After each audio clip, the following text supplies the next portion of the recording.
नाजरीन अस्सलाम वालेकुम। सियासत टीवी के प्रोग्राम खबरों ख्याल में आपका इस्तकबाल है। आलमी, कौमी, इलाकाई ताज़ा खबरों और नए मौज़ूआत के साथ मैं सैयद इस्माइल दबीउल्लाह और मेरे हमरा सीनियर सहाफ़ी सज्जादुल हसनैन आपकी खिदमत में हाजिर है। नाजरीन, आज की शुरुआत हम करते हैं तेलंगाना में वक्फ बिल के ख़िलाफ़ में जो आमिर अली ख़ान का एहतजाज जारी है, उसी से आज की हम शुरुआत करते हैं। कल आदिलाबाद से एक बड़ा काफ़िला गाड़ियों और मोटरसाइकिल बाइक्स का एक बड़ा काफ़िला निकला और मुख्तलिफ़ इलाक़ों से गुज़रता हुआ वो काफ़िला निज़ामाबाद पहुँचा। दरमियान में कल चूँकि 14 अप्रैल थी, अम्बेडकर जयंती थी, जहाँ जहाँ पर भी डॉक्टर भीम साहब, डॉक्टर भीमराव बाबा साहेब अम्बेडकर के मुजस्सिमे जहाँ जहाँ पर भी रहे, आदिलाबाद हो, निर्मल हो, निज़ामाबाद हो, वहाँ पर आमिर अली ख़ान और उनके साथ जितने भी लोग थे उन्होंने बाबा साहेब अम्बेडकर को गुलाहे अक़ीदत पेश किया। नाज़रीन, इसी से हम आज की ये शुरुआत करते हैं। जी सज्जा साहब। ये देखिए, यकीनन आमिर अली ख़ान साहब ने, जैसा कि हम सब जानते हैं और अखबारों की भी ये खबर दीनत बन रही है कि आदिलाबाद से वक्फ तरमीमी बिल के एक्ट, अब वो एक्ट बन चुका है, वक्फ तरमीमी एक्ट के ख़िलाफ़ जो है बाज़ाब्ता एक एहतजाजी रैली का जो है लीड कर रहे हैं, क़यादत कर रहे हैं। आदिलाबाद में गुज़िश्ता रोज़ जलसे आम से जो है इस रैली का आगाज़ होता है, फिर ये जो है निज़ामाबाद पहुंचता है। ये मार्च जो है गाड़ियों और मोटरसाइकिलों का एक काफ़िला निज़ामाबाद पहुंचता है। निज़ामाबाद में एक बड़े जलसे आम से जो है खिताब करते हैं आमिर अली ख़ान और दीगर जो कायदीन हैं, ख़ास तौर पे जो है कांग्रेसी कायदीन ने बड़ी ही जोश व खरोश के साथ इस रैली में हिस्सा लिया और जलसे आम से खिताब करते हुए निज़ामाबाद में आमिर साहब ने दो टूक अंदाज में कहा कि ये सिर्फ वक्फ की ज़मीनों को हड़पने की साजिश नहीं है, बल्कि ये साजिश है मुसलमानों के वक़ार को मजरूह करने की, मुसलमानों की हुकूक़ को पामाल करने की। और हमारे आइन ने मुसलमानों को इस समाज में मुसलमानों को जो हुकूक़ दिए हैं उन हुकूक़ पे वार करने की जो है ये कोशिश है वक्त में तरमीम का ये कानून। एक ख़ास बात, आप निज़ामाबाद में जब आमिर अली ख़ान रुकन क़ानून साज़ काउंसिल तकरीर कर रहे थे निज़ामाबाद में, उन्होंने ख़ास तौर पर नौजवानों से मुखातिब होते हुए एक बात कही, बड़ी दिलचस्प बात और बहुत ही अच्छी बात है। एक जो वक्त की, अब सारे मुल्क में जो वक्त की अहम ज़रूरत है, उस बात को आप उस तरीक़े से ले सकते हैं कि ज़रूरत के मुताबिक उन्होंने बात कही है कि नौजवानों से ख़ास तौर पर उन्होंने अपील की है, उन्होंने दरख्वास्त की है कि बीजेपी जो है वो हिंदू और मुसलमान नफ़रत फैलाने का काम कर रही है। तो मुसलमान अगर चौकस हो जाए, मुसलमान अगर मुत्तहिद हो जाए, ये हिंदू मुस्लिम जो बीजेपी जो साजिश कर रही है उस साजिश को आसानी के साथ नाकाम बनाया जा सकता है। बिल्कुल, यकीनन। देखिए, साजिश क्या, ये तो हम देख रहे हैं, 10 सालों से हम देख रहे हैं, बल्कि हम ये भी कह सकते हैं कि हम जो है 91 से देख रहे हैं। बीजेपी की बुनियादों में फ़िरक़ा परस्ती है, फ़िरक़ा परस्ती है। हम तो देखिए, इसमें शक नहीं है कि बीजेपी की तारीख हम उठा के देखें तो गौडसे से शुरू होती है जी। महात्मा गांधी का जिसने कत्ल किया, हिंदुस्तान का पहला सबसे बड़ा, सबसे पहला दहशतगर्द जो है, गौडसे से हम जो है बीजेपी की जड़ों को वहाँ से हम देखते हैं, गौडसे से हम देखते हैं। बल्कि हम अगर जो है तारीख़ में और ज़रा पीछे जाएं तो हम सावरकर से देख सकते हैं, जिसने अंग्रेज़ों से माफ़ी मांगी थी, जिसने अंग्रेज़ों का साथ दिया था, जिसने अंग्रेज़ों के लिए मखबिरी की थी, जिसने जो है तहरीरी तौर पे अंग्रेज़ों से बार बार माफ़ी मांगी थी। आज बीजेपी जस्टिफाई करती है, आज बीजेपी कहती है कि तहरीक चलाने के लिए जो है जेल से निकलना ज़रूरी था, इसलिए माफ़ी मांगी गई। तो बहरहाल हम तारीख उठा के बीजेपी उस पर बात नहीं करती। अक्सर हम देखेंगे जब भी उनसे पूछा जाता है, सावरकर का जो दो कौमी नज़रिया था, दो कौमी नज़रिए के मुतालिक बीजेपी जो है उस पर लबकुशाई की जरूरत नहीं करती। बिल्कुल, देखिए, अगर सावरकर ने और आरएसएस ने उस ज़माने में हिंदुत्व की बात नहीं की होती, आज बीजेपी बार बार कहती है कि तकसीम के लिए मुसलमान ज़िम्मेदार हैं, तकसीम के लिए जिना ज़िम्मेदार है जी। ये बार बार बीजेपी कहती है, लेकिन अगर उस ज़माने में अगर हिंदुत्व का नारा नहीं दिया गया होता तो जिन्ना को इस बात की बिल्कुल भी जो है हिम्मत नहीं होती कि वो एक अलहदा मुस्लिम रियासत का अंग्रेज़ों से मुतालबा करें। और फिर उसके बाद जिस तरह के हालात बने, उन हालात के लिए कौन ज़िम्मेदार है? देखिए, महात्मा गांधी तो जिस तरीके से जो है परेशान हो गए थे 42 में जो फसाद हुआ था पूरे मुल्क में, पेशावर से लेके जो है बांग्लादेश तक, जो जिस तरह के हालात इस मुल्क में बने थे, महात्मा गांधी तो जो है मतलब है कि उनका रोते रोते बुरा हाल हो गया था कि क्या हो रहा है, हम अंग्रेज़ों से आज़ादी की जो है लड़ाई लड़ रहे हैं और इस लड़ाई को ये लोग किस समत लेके जा रहे हैं। तो ये तो गुनहगार हैं, ये महात्मा गांधी के भी गुनहगार हैं, ये जो है इस मुल्क के गुनहगार हैं, इस मुल्क को तकसीम करने के गुनहगार हैं। पहले इन्होंने मुल्क को तकसीम किया, अब ये मुल्क में मौजूद लोगों को तकसीम करने का काम, फूट डालने का फूट डालने का काम, बिल्कुल फूट। देखिए, एक बात तो ये जाहिर हो गई है, बारहा राइट विंग के जो लीडरान हैं, कायदीन हैं, भगवाधारी जो कायदीन हैं, बारहा वो अपने बयानात से इस बात को वाजे करते हैं, इस बात की वजाहत करते रहते हैं कि उन्हें जो है मोहनदास करमचंद गांधी, महात्मा गांधी से उन्हें नफरत है, वो उन्हें पसंद नहीं करते। देखिए आप, हमने देखा है कि पिछले कुछ सालों में 2014 के बाद से खास तौर पर गोडसे की मूर्ति बनाकर गोडसे की पूजा करना, फिर तमसीली तौर पर महात्मा गांधी पर गोलियां चलाना, ये वाक़यात हमने देखे बिल्कुल। देखिए, जो आरएसएस से मुतासिर स्कूल हैं, अफसोस का मकाम तो ये है ज़बी साहब के जो आरएसएस से मुतासिर स्कूल हैं, उन स्कूलों में बाज़ाब्ता बच्चों में ये ड्रामा जो है रचा गया जी। बच्चों को इन्वॉल्व करके, छोटे छोटे बच्चों को, स्कूल में पढ़ने वाले बच्चों को, किसी को गोडसे बनाया गया, किसी को महात्मा गांधी बनाया गया, कोई तहरीक का जो है एक माहौल बनाया गया, और फिर जो है एक बच्चे को एक नकली पिस्तौल थे महात्मा गांधी पे गोलियां चलाने के बहुत मतलब ये कि वायरल भी हुए हैं वीडियो से जो किए गए। ना सिर्फ स्कूल्स बल्कि स्कूलों में बच्चों के दरमियान में बल्कि बड़ों ने भी किया था। उत्तर प्रदेश में वाक़या हुआ था, हिंदू युवा वाहिनी के एक लीडर खातून थी, उन्होंने ये पूरा ड्रामा रचा था, गोडसे की पूजा की थी, उन्होंने वहीं से शुरुआत हुई थी। 2017 की बात है सज्जाद साहब, ये देखिए 2017 के बाद से ये चीज़ें आम होने लगी। देखिए, आपको याद होगा कि 2014 में जब जो है बीजेपी इख्तिदार में आ रही थी, तो उस वक्त मालीगांव धमाकों की जो मुलजिमा थी साध्वी प्रज्ञा सिंह ठाकुर, उनको टिकट दिया गया था भोपाल से एमपी के लिए, मेंबर पार्लियामेंट के लिए। तो वो उस टिकट के मिलने के बाद वो जो है पार्लियामेंट में पहुंची, फिर उसके बाद वो पार्लियामेंट से बाहर निकलती हैं, फिर वो भोपाल जाती हैं। तो पहला उनका कमेंट, पहला रिमार्क उनका ये होता है कि गोडसे ने जो किया सही किया, गोडसे हमारा हीरो है।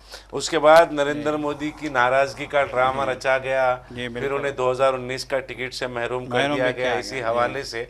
लेकिन आप हम मुसलसिल हम ये देख रहे हैं कि ना सिर्फ प्रज्ञा सिंह ठाकुर बल्कि बहुत सारे ऐसे कायदीन हैं जो खुलेआम गोडसे की हिमायत करते हैं, जो खुलेआम आइन और दस्तूर को पामाल करते हैं, आइन और दस्तूर के पराखचे उड़ाते हैं, आइन और दस्तूर की कापियां जलाते हैं। एक तरफ जब दलित समाज के कुछ नौजवानों ने मनुस्मृति को जलाया तो उसके जवाब में ये हिंदू युवा वाहिनी और दीगर जो तंजीमें हैं, उन तंजीमों ने आइन की कापियां जलाई। ऐसे बहुत सारे वाक़यात माजी में हो चुके हैं, माजी में इस तरीके के मामलात हो चुके हैं और बहुत सारी खिलाफ वर्जियाँ भी हुई हैं। ये बिल्कुल हुई है, और आज भी जो है इस तरह का माहौल बन रहा है। और सोचते हैं, हम देखते हैं तो बहुत अफसोस होता है कि आज इस मुल्क के किस डगर पे ले जाया जा रहा है और किस तरह का माहौल यहाँ पे, हम पार्लियामेंट से लेके गलियों तक हम देखते हैं। रामनवमी का जो है त्यौहार आ रहा है तो खौफ का माहौल, हनुमान जयंती का त्यौहार आ रहा है तो खौफ का माहौल, और इस बात का खौफ कि कहीं ये जुलूस जो निकल रहे हैं, कहीं ये ऐसा इश्तियाल ना फैला दें कि फिर से फसाद ना हो जाए, फिर से जो है शहर के शहर बंद ना हो जाए। किस तरह का माहौल आज इस मुल्क में बना के रख दिया गया है। पूरी तरीके से बीजेपी सरकार, हम देख रहे हैं कि 2014 से लेकर आज तक इस मुल्क की तरक्की, जो असल तरक्की होनी चाहिए, रोज़गार जो असल तरक्की है इस मुल्क की, इस मुल्क की तरक्की है खुशहाली, इस मुल्क की तरक्की है माशी बेहतरी। तो इस सब में काम बिल्कुल भी नहीं किया गया, बल्कि उल्टा लोगों को बेरोज़गार करके रख दिया गया, महंगाई का बोझ डाल दिया गया, इनकम टैक्स के नाम पे नए नए क़वानीन नाफिज कर दिए गए, बैंकों के जो है जो मतलब है कि बैंकों का जो कारोबार है उस कारोबार को पेचीदा बना के रख दिया गया। इतना मतलब इतनी पेचीदगियाँ यहाँ पे मुसल्लत कर दी लोगों गई का, हैं खास लोगों तौर पर शहरियों का हाल जी ये है कि अगर घर में पैसे रखें जी तो नोटबंदी जैसा कुछ कुछ आ जाए, जी वो पूरे जो पैसे हैं वो उनके वो जो जी बिल्कुल बेकार हो जाए। बेकार हो जाए, एक अगर सेकंड में। बैंक में पैसे रखते हैं जी तो फिर हद मुकर्रर कर दी जाती है कि भाई इतने टाइम तक 24 घंटे में आप 1 लाख से जायद रुपये निकाल नहीं सकते, जी 1 लाख से जायद रुपये आप खर्च कर नहीं सकते बैंक के जरिए से। जी तो इस तरीके का माहौल बनाकर शहरियों को तो मुस्तरब कर दिया है।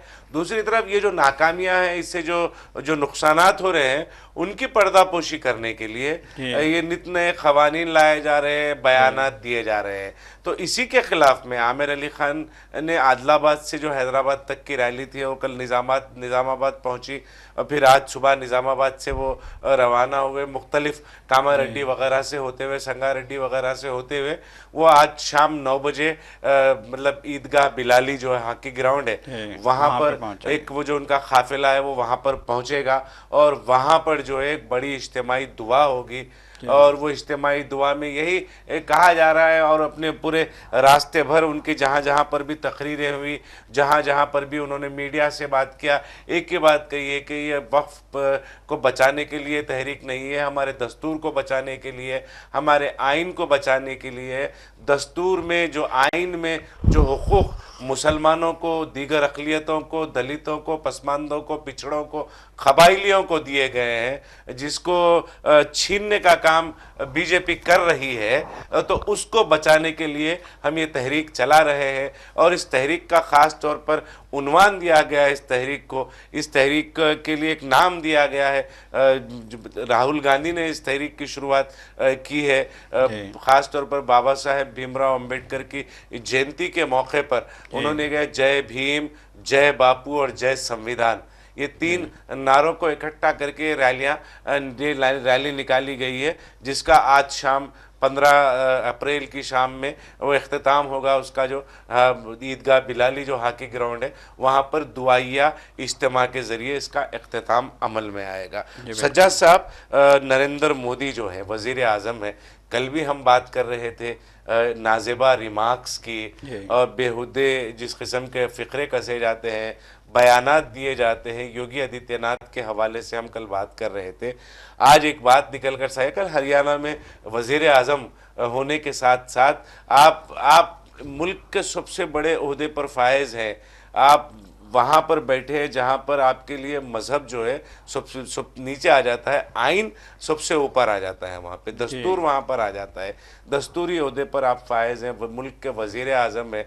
तो मुल्क के वज़ीर आज़म किसी एक मज़हब के लिए या एक समाज के लिए नहीं है, तमाम लोगों के लिए। तो वहाँ पर उन्होंने तकरीर करते हुए पंक्चर बनाने वाले मुसलमानों के हवाले से ये बयान दिया था। देखिए, कल मैं देख रहा था हरियाणा में वज़ीर आज़म मोदी की तकरीर थी। असल में मसला क्या है, ये जो कश्मीर से लेकर कन्याकुमारी तक जो प्रोटेस्ट हो रहे हैं मुसलमानों के, जुमा से जो प्रोटेस्ट का सिलसिला, एहतजाजों का सिलसिला शुरू हुआ है, और जब देखा है वज़ीर आज़म मोदी ने भी देखा है कि बहुत बड़े पैमाने पे लोग सड़कों पे निकल रहे हैं, चाहे यूपी हो, चाहे मध्य प्रदेश हो, चाहे जो है बंगाल हो, चाहे आंध्र प्रदेश हो, चाहे तेलंगाना हो, चाहे तमिलनाडु हो, चाहे केरल हो, चाहे महाराष्ट्र हो, चाहे बीजेपी की रियासत हो, चाहे नॉन बीजेपी की रियासत हो, इतनी बड़ी तादाद में लोग सड़कों पे आए हैं जुमा की नमाज के बाद। फिर उसके बाद से जो एहतजाज का सिलसिला शुरू हुआ है, उस एहतजाज ने बीजेपी को बौखला के रख दिया है, इस बात से इनकार नहीं किया जा सकता। आप भी जानते हैं कि जब जुमा के बाद एहतजाज हुआ तो अक़लियती उमूर के वज़ीर किरण रिजिजू को एक वीडियो जारी करनी पड़ी, जिसमें उनको बार बार ये कहना पड़ा कि हम क़ब्रस्तानों को हाथ नहीं लगाएंगे, हम दरगाहों को हाथ नहीं लगाएंगे, हम मस्जिदों को हाथ नहीं लगाएंगे, हम जो है वक्त इमलाक के तहफ़्फ़ुज़ के लिए जो है ये कानून हमने बनाया है। बहरहाल झूठ बोलने की तो बीजेपी आदी है, तो डंके की चोट पे झूठ, जब पार्लियामेंट में झूठ बोल सकते हैं तो एक वीडियो जो है जारी करना क्या इसमें मुश्किल थी। लेकिन इस वीडियो से साफ ज़ाहिर हो गया था कि कहीं ना कहीं बीजेपी खौफ में मुब्तला है। उसी खौफ को हरियाणा में मोदी के चेहरे पे भी देखा गया जब उन्होंने अपनी तकरीर में कहा, साफ तौर पे उन्होंने कहा कि वफ़ कानून के ख़िलाफ़ मुसलमानों को गुमराह कर रही है कांग्रेस। उन्होंने ये जुमला इस्तेमाल किया, मैंने तकरीर सुनी है, और उन्होंने साफ तौर पे कहा कि इस कांग्रेस ने 70 साल में मुसलमानों को पंक्चर बनवाने का काम देने से ज़्यादा का काम नहीं दिया। ये मोदी के अल्फाज थे। उन्होंने कहा कि मुसलमानों को पंक्चर बनवाने वाले बना दिया, माशी तौर पे उनको जो है कमज़ोर कर दिया कांग्रेस ने। हम उनको जो है तरक्की देंगे, हम उनको जो है मुसलमानों को जो है समाज में ऊंचा मुकाम देंगे, हम मुसलमानों की बेहतरी चाहते हैं और इसी बेहतरी के मकसद से हमने वक्फ का बिल लाया है।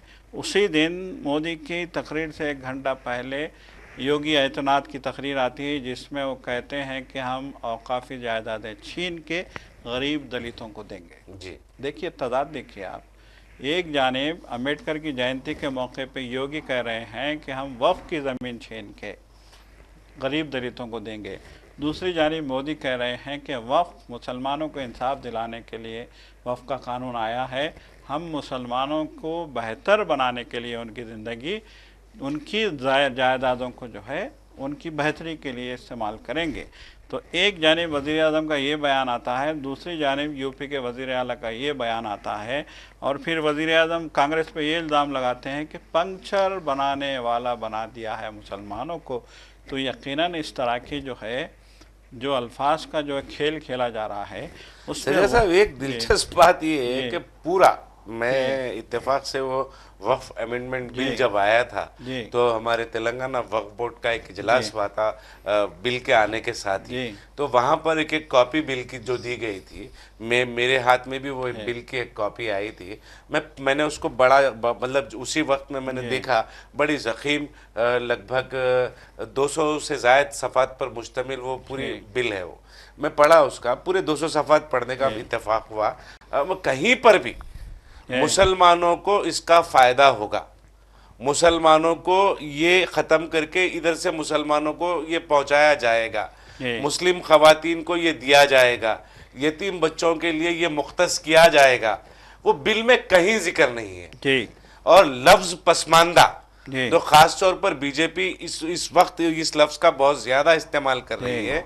पसमानदा का लफ्ज़ जो है पूरे बिल में, पसमानदा मुसलमान का लफ्ज पूरे बिल में कहीं नहीं है, सिर्फ पसमानदा का लफ्ज है। पसमानदा का भी नहीं है, पसमानदा का भी नहीं है, पसमानदा मुसलमानों का भी नहीं है, कोई जिक्र नहीं, कोई जिक्र नहीं है। और पूरे बिल में ना किसी मुस्लिम खातून का जिक्र है, मुस्लिम खवातीन को जो जिस तरीके का ये कह रहे हैं, ये पार्लियामेंट में जिस तरीके की बात कर रहे हैं, यतीम बच्चों की जिस तरीके से बात करें, कहीं पर भी मुकम्मिल पूरी बिल में कहीं पर भी ये जिक्र नहीं है। जब आप कानून बना रहे हैं, 14 तरमीमात लाए हैं, वो 14 तरमीमात भी जो लाए हैं वो 14 तरमीमात भी अपने मर्जी के मुताबिक लाए हैं। जी बिल्कुल। जिस तरीके से एनडीए और चंद्रबाबू नायडू, ये देखिए आप, इंतखाबात तो बिहार में है, नीतीश कुमार को भी इसका खामियाजा भुगतना पड़ेगा यकीनन, बिल्कुल। और आंध्र प्रदेश में चंद्रबाबू नायडू को भी इसका खामियाजा भुगतना पड़ेगा, बिल्कुल। क्योंकि ये इन दोनों कायदीन ने जो अपने आप को सेक्युलर कहते हैं, जो अपने आप को सेक्युलरिज्म का अलंबरदार कहते हैं, दोनों नीतीश कुमार और चंद्रबाबू नायडू दोनों ने यहाँ पर मुसलमानों की पीठ में वाज़े तौर पर खंजर घोंपा है। उन्होंने वादा किया था, नीतीश कुमार और चंद्रबाबू नायडू ने ये वादा किया था मुस्लिम उलमाओं से, अकाबरीन से, कि ये इस बिल के खिलाफ हम ठहरेंगे, इस बिल को हम मंजूर होने नहीं देंगे। बिल मंजूर हो गया, 14 तरमीमात आए, वो 14 तरमीमात में कोई एक तरमीम भी मुसलमानों के मफाद में या फिर वक्फ जायदादों के तहफ़्फ़ुज़ के मफाद में हरगिज़ नहीं है। बिल्कुल। यहाँ पर सिर्फ आप बोर्ड की तब्दीली में, बोर्ड के चेयरमैन के तकर्रुर में और दीगर जो अमला है उसके तकर्रुर में जो तरमीमात के लिए कहा गया था वही तरमीम हुआ है।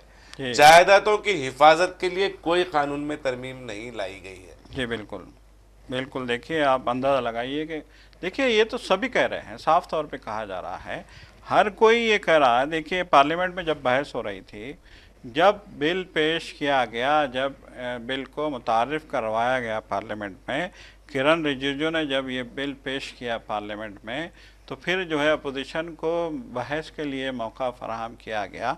तो उस वक्त साफ तौर पे ये मतलब ये कि कांग्रेस ने इसका जो है आगाज़ किया था बहस का, तो कांग्रेस के जो नुमाइंदे थे वहाँ पे गोगोई, उन्होंने साफ तौर पे कहा था कि बिल झूठ की बुनियाद पे रखा गया है ऐवान में। उन्होंने कहा था कि मिसलीड किया जा रहा है, मिसलीड का वर्ड उन्होंने इस्तेमाल किया था।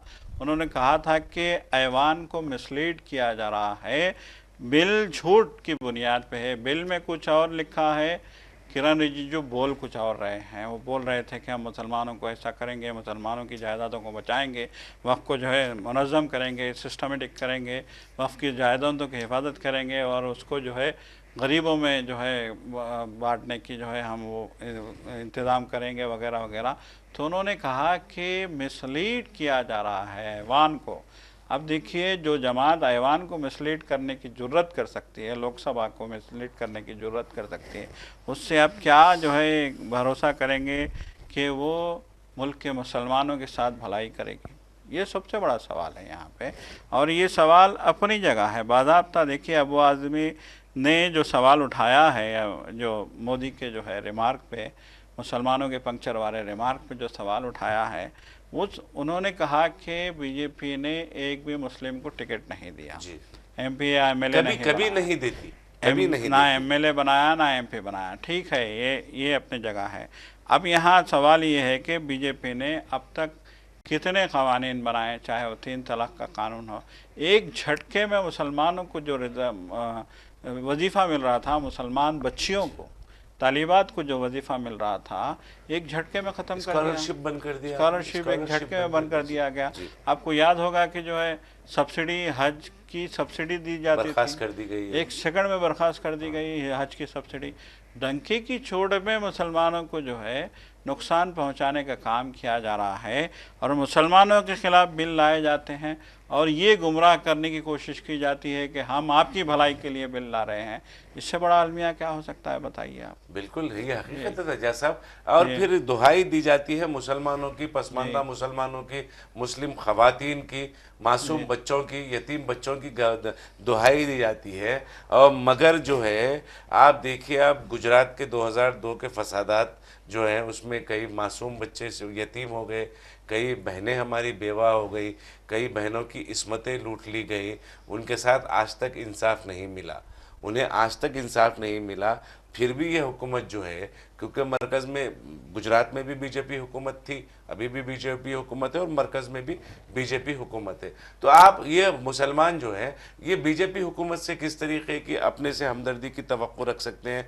बाज़ कुछ लोग हैं जो बिल्कुल एक एजेंट के तौर पर, बीजेपी के एजेंट के तौर पर मुसलमानों के दरमियान में काम कर रहे हैं और इस बिल को जो है वक्फ तरमीमी क़ानून को जो है वो अच्छा बताने की कोशिश कर रहे हैं।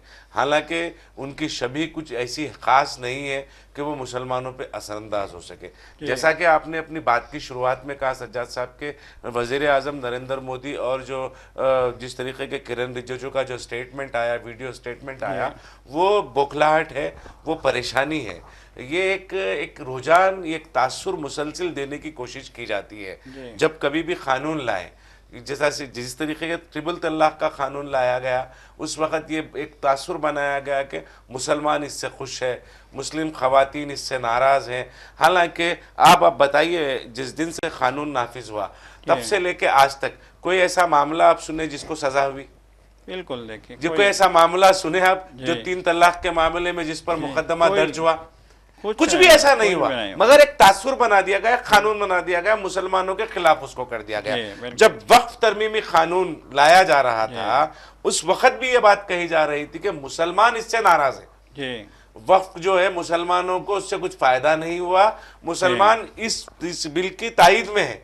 ये तासुर देने की कोशिश की जा रही थी और बड़े पैमाने पर यह तासुर पहुंचाने का काम किया गया। मगर जब कानून बन गया उसके बाद जब मुसलमान सड़कों पर निकल आए, खास तौर पर मुर्शिदाबाद में, उसके बाद जब मुल्क भर में मुर्शिदाबाद की मिसाल बना मुर्शिदाबाद, तो मुल्क भर में जब एहतजाज शुरू हुए, आज ही मैंने कल एक कांग्रेस के हमारे तेलंगाना के लीडर है हनुमंतराव साबिका रुकने पार्लियामेंट है राज्यसभा के और लोकसभा के, उन्होंने कहा कि हम मगरिबी बंगाल को अपनाएंगे इस मामले में। तेलंगाना में मगरिबी बंगाल का जो तरीक़ेकार है वो तरीक़ेकार को हम अपनाएंगे। आप देखिए, तो मिसाल ये बन गया। उसके बाद जो हमारे पास भी तेलंगाना में एहतजाज हुआ, बड़े जो पिछले कुछ बड़े पैमाने का एहतजाज हुआ, यहाँ पर भी इमरान मसूद भी आए थे और कांग्रेस के यहाँ के मुकामी कायदीन भी उसमें शामिल थे।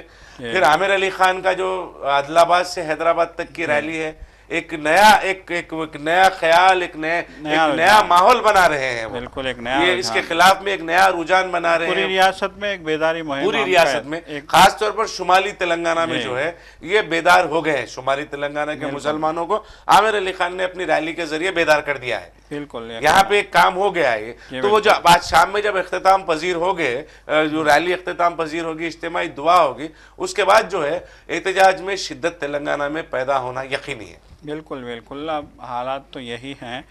देखिए, हम देख रहे हैं जैसे कि आपने कहा संडे के दिन बहुत बड़े पैमाने पे लोग आए।